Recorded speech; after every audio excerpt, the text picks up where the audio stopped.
remember Carrington Street very well, going right back to the mid-1940s. And Carrington Street ran from the Midland Railway Station at its junction with Queen's Drive and Listergate and the Walter Fountain. Long time before Broadmarsh Centre was created. And the main shops and businesses was the Gunn Moore, the famous cricket bat manufacturers.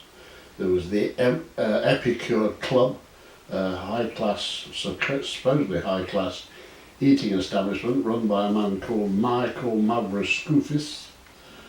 There was the Burtons, the tailors. There was a snooker hall, the Abel Collins homes for elderly people.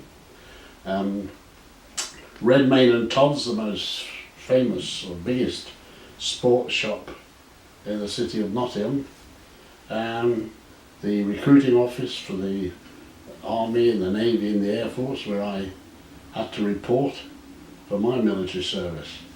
And so, and of course it was the main route from the south into the city centre. I remember it very well. The Walter Fountain was at the junction with Greyfriars, and that was a well-known spot in the city centre. And when you referred to that way, you always said, "I'll see you at the Walter Fountain," which was opposite, by the way, the big, very big Woolworths store, which of course, the pubs there were the Sawyer's Arms, that was the main pub on Carrington Street, and there was also the Portland Hotel and the Gresham Hotel, which were not high-class establishments by any means. The Gresham is still there, isn't it? Yes. I think they're both still there, certainly the Gresham. It was a very busy street, particularly in the evening, because people used to walk home in those days. Quite, a mile was neither here nor there. And now it's a taxi or a bus. On coming out of the services, I shortly afterwards joined the local police force and had one or two interesting incidents on Carrington Street, which I won't labour you with, but it was such a busy street, there was always something happening.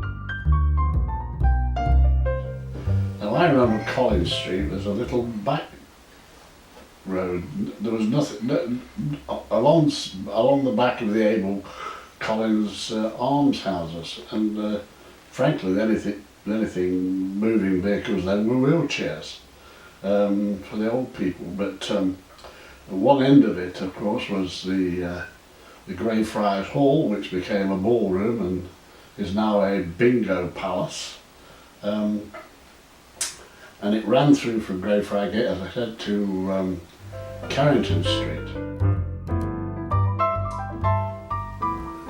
Collins Street now, of course, chops straight across, and Carrington Street is just a cul-de-sac because the Broadmarsh Centre has taken it over. And I remember the Broadmarsh Centre, I mean, many of the shops in there, of course, were scattered around the city centre. And the shops were all very good class. There were no pound shops or charity shops. They were all medium-sized businesses. Oh, Harrington's was a big shop. I remember that now. That was the place to go for curtains and things of that nature. Beyond there is Arkwright Street, which is another famous street, and was once known as the Golden Mile, because It's exactly a mile from Trent Bridge to the city centre.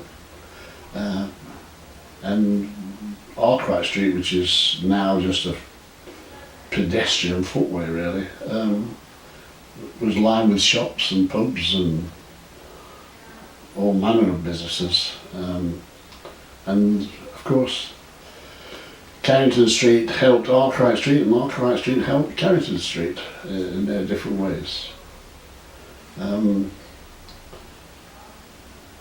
There's not much more to say about Carrington Street, except it was a very, very busy street, and I thought it was a very attractive way into the city centre at the time.